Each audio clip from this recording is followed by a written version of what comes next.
Investigators. 90% of child abuse and neglect allegations made against foster care parents were classified as unfounded.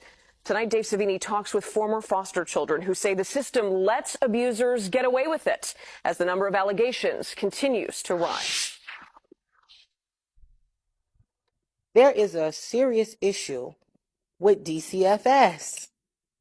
It is a child protective service, but yet these kids don't feel protected. Illinois State Representative Lakeisha Collins knows about foster care abuse. She grew up in the Dcfs system, but what she didn't know was just how overwhelmingly often Illinois foster care parents are cleared of abuse and neglect allegations. It's really mind-boggling for me. How many of you suffered abuse in foster homes? Last month, we showed you how these 14 foster care survivors came forward to CBS to help expose this troubling pattern of unfounded abuse within Dcfs. How young were you when you were first abused? Probably 12. I was physically and mostly abused. I was like beaten. Collins was watching and could relate to their traumas. Did you see yourself in that group of 14? Yes. Those former youth care, they were not lying. They were telling the truth. The CBS 2 investigators conducted an exhaustive analysis of how thousands of child abuse and neglect allegations dating back to 2016 were handled by Dcfs. Every child has an 8-digit ID number. After a lengthy battle for records, we obtained never-before-seen data revealing a deeply troubling pattern. When an allegation of child abuse or neglect is made, 9 out of 10 times, Dcfs classifies it as unfounded. Did you have any idea that the numbers were as big as we found? No, I did not, and it's disheartening. Collins, who's been trying to reform the agency, says despite repeated requests, Dcfs has stonewalled her from getting the kind of crucial data the CBS 2 investigators have now uncovered. In the foster care data Dcfs did turn over, we found cries for help are climbing. In 2016, 961 claims. In 2021, that number shot up to 1,205, a 25% increase for complaints of abuse and neglect. So you're saying CBS Chicago has this data? You have the data, and I don't, and I'm the lawmaker. And a light bulb's going off. It is, because what else are we not getting?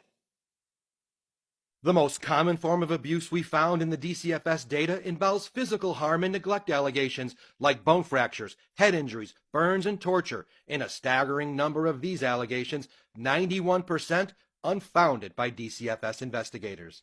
I've been neglected. I've been physically, sexually, mentally abused. And they know how to hit you. They know how to hit you without leaving marks. Did any of your abusers get convicted? No. Collins says she was a teenager when a foster parent physically assaulted her. You were beaten up while you were in foster care. She beat me up, right? In front of other kids in the house. You want to make a change in the system? I do. How many more kids got to die? How many more have to get raped or harmed in the current operations? No child should go through that. That's why I keep my kids. Take the case of Kaylin Brown, sexually assaulted when she was just 5. It's not common for kids to catch an STD as young as I did, but that's the first time I caught my STD when I was 5. Kaylin says her cries for help went unanswered after 2 men sexually assaulted her during her time in foster care. And how old again are you? I'm 19.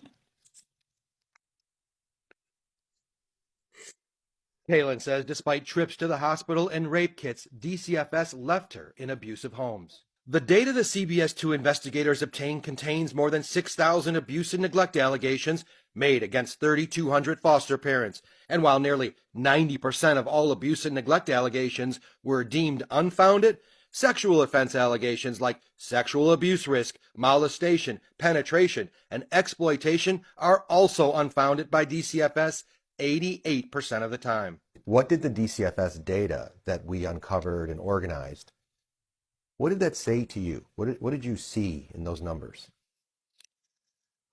That it is a culture that has allowed this system to cover up abuse. When CBS requested the records of how many of those 6,000 allegations Dcfs referred to police, Dcfs told us they couldn't turn that over because they don't have it. They don't keep track. The public looks at it as if you're being, you're deceiving the public. You want to pass a law that will require DCFS to track these cases? Yes, the tracking part is important because how then can you see the red flags? She says even her allegation of abuse in foster care was never investigated. It was like it never happened. And nobody ever reported it to police? No. Police were not notified. The caseworker never followed up with me. That is the culture of the system. And that is why what you all are doing is so important. Collins now wants accountability from a system that has kept its records shrouded in secrecy for decades. Right now, we're losing. We're losing. We're losing lives. Kids who could have promising futures, who could be the next doctor, scientist, lawyer. Their dreams are cut short because they were neglected. For more than a year and a half, DCFS has been telling the CBS2 investigators they don't have police referral data. But late today, DCFS changed its story, and they're now telling us they do have that data after all, and are now finally working on giving it to us. Dave Savini, CBS2.